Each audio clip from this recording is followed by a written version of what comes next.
اعوذ باللہ من الشیطان الرجیم بسم اللہ الرحمن الرحیم 11ویں جماعت کے عزیز طالب علموں السلام علیکم۔ آج ہم نے فرض لطیفہ کے مشقی سوالات کر رہے ہیں، تو اگر آپ پیج نمبر 173 نکالیں گے تو ہم یہ مشقی سوال سے کریں گے۔ اکبر الہ آبادی نے نظم میں ٹھونسی ہوئی چیز کس کو کہا ہے؟ تو اکبر الہ آبادی نے اس نظم میں یعنی فرض لطیفہ میں ٹھونسی ہوئی چیز کا جو ذکر کیا ہے، تو ٹھونسی ہوئی چیز تعلیم حاصل کرنے کو، پڑھائی کو ٹھونسی ہوئی چیز کہا گیا ہے، کیونکہ اکبر الہ آبادی نے اس میں مسلمانوں کی حالت زار جو ہے اس کا ذکر کیا ہے کہ وہ مسلمان محنت کے بغیر ہی اپنا مقصد حاصل کرنا چاہتے ہیں۔ تو نظم فرضی لطیفہ کا خلاصہ لکھیے، تو میں آپ کو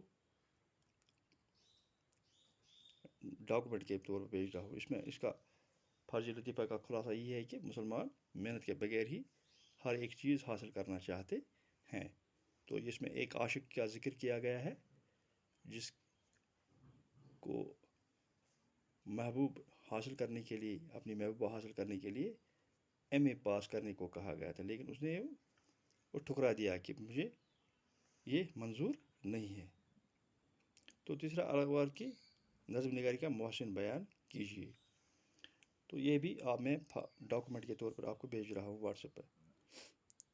تو چوتھا سوال ہے، بڑی بی آپ کو کیا ہو گیا ہے، ہرن پر لادی جاتی ہے کہیں گھاس، یہ اچھی قدردانی آپ نے کی، مجھے سمجھا ہے کوئی ہر چرنداز، دل اپنا خون کرنے کو ہوں موجود، نہیں منظور مغز سر کا آماس، مندرجہ بالا اشعار کا بحوالہ شاعر تشریح کیجیے۔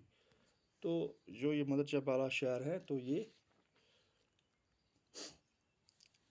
فرضی لطیفہ جو نظم ہے اسے لیے گئے ہیں جو اکبر الہ آبادی نے لکھے ہیں۔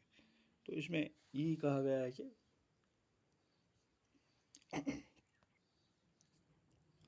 اے بزرگ خاتون تجھے کیا ہو گیا ہے، کیا کبھی ایک ہرن جیسے آزاد جانور پر بوجھ لادا جاتا ہے، میں تو آزاد ہوں،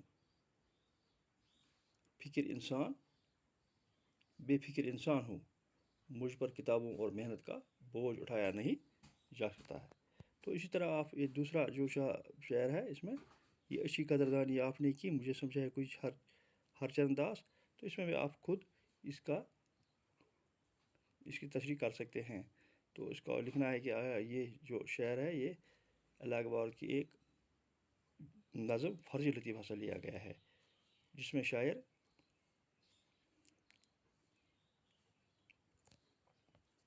شاعر فرماتا ہے کہ یہ کیا آپ نے میری اچھی قدردانی کی، کیا آپ مجھے کوئی معمولی سا انسان سمجھ رکھا ہے، میں کوئی معمولی انسان نہیں ہوں، میں ایک عاشق ہوں۔ اسی طرح تیسرا شعر جو ہے، دل اپنا خون کرنے کا ہوں موجود، نہیں منظور مغز سر کا آماس، تو اس کا بھی آپ کر سکتے ہیں کہ یہ شعر بھی فرضی لطیفہ سے لیا گیا ہے جو اکبر الہ آبادی نے لکھا ہے۔ تو اس میں جو عاشق ہے وہ فرماتا ہے کہ مجھے محنت کرنے کا کام منظور نہیں ہے، میں اپنے دل کا خون کرنے کو تیار ہوں، تو یعنی اپنی محبت چھوڑ دینے کو تیار ہوں، لیکن محنت کر کے اپنے دماغ کو زخمی کر کے اپنے لیے تیار نہیں ہوں۔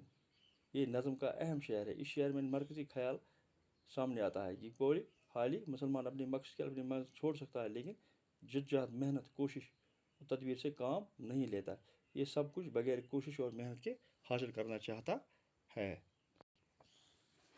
تو اس کے بعد اگر آپ قواعد دیکھیں گے، جب شاعر پہلے ہی شعر میں اپنا تخلص استعمال کرتا ہے تو اسے صنعت تعالیٰ کہتے ہیں۔ مثلا خدا حافظ مسلمانوں کا اکبر، مجھ تو ان کی خوشحالی سے ہے یاس۔ تو اگر شعر کے آخری شعر میں تخلص استعمال تو اسے مقطع کہتے ہیں، اگر تخلص آخری شعر میں استعمال نہ بھی ہو تو بھی اسے مطلع کہتے ہیں۔ اوپر دیے گئے شعر میں شاعر نے اب تخلص استعمال کیا ہے، تو اسے صنعت طالع کہتے ہیں۔ تو تخلص کسے کہتے ہیں؟ اردو کے 5 بڑے نظم نگاروں کے نام اور تخلص لکھے۔ تو تخلص وہ مختصر سا نام ہے جو شاعر اپنی شعروں میں استعمال کرتے ہیں، تخلص کہلاتا ہے۔ اردو کے 5 بڑے نظم نگاروں کے تخلص آپ ایسے لکھ سکتے ہیں: اسد اللہ خان غالب، محمد اقبال، خواجہ الطاف حسین حالی، پنڈت برج نارائن چک بست، اسرار الحق مجاز، سید اکبر حسین اکبر۔ تو اسی طرح آپ یہ لکھ سکتے ہیں۔ تو اس طرح سے یہ ہو گئے 5 شاعروں کے نام اور ان کے تخلص۔ تو تیسرا قطع، کچھ ایسے اشعار کا مجموعہ جن میں کوئی خیال تسلسل کے تحت پیا جاتا ہے قطع کہلاتا ہے۔ قطع پہلا شعر مطلع نہیں ہوتا، یعنی اس کے دونوں مصرے ہم قافیہ یا ہم ردیف نہیں ہوتے۔ تمام اشعار ایک دوسرے سے مصروں سے ردیف اور قافیہ ایک ہوتا ہے۔ قطع میں اشعار کی کم از کم تعداد 2 اور زیادہ سے زیادہ کی پابندی نہیں ہے۔ غزل مسلسل اور قطع میں سب سے بڑا فرق مطلع کا ہے۔ غزل مسلسل میں مطلع کا ہونا ضروری ہے۔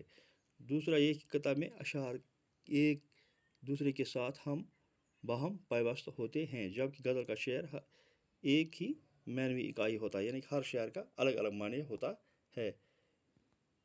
رباعی اور قطع میں سب سے بڑا فرق یہ ہے کہ رباعی میں صرف 4 مصرے ہوتے ہیں، رباعی کا کوئی موضوع نہیں ہوتا ہے، جبکہ قطع کا موضوع ہوتا ہے۔ رباعی کے پہلے شعر کے دونوں مصرے ہم قافیہ یا پھر ہم ردیف ہوتے ہیں، جبکہ قطع میں ایسا نہیں ہوتا۔ اردو میں غالب، حالی، اقبال، اکبر، الہ آبادی، شبلی، ظفر علی خان اور اختر انصاری نے بہت قطع کہے ہیں۔ تو اس طرح سے یہ ہمارا جو چیپٹر تھا آج فرض لطیفہ، یہ اقدام پذیر ہوا۔ تو اس کی سوالات جو ہیں آپ نوٹ کریں۔ باقی وسلام۔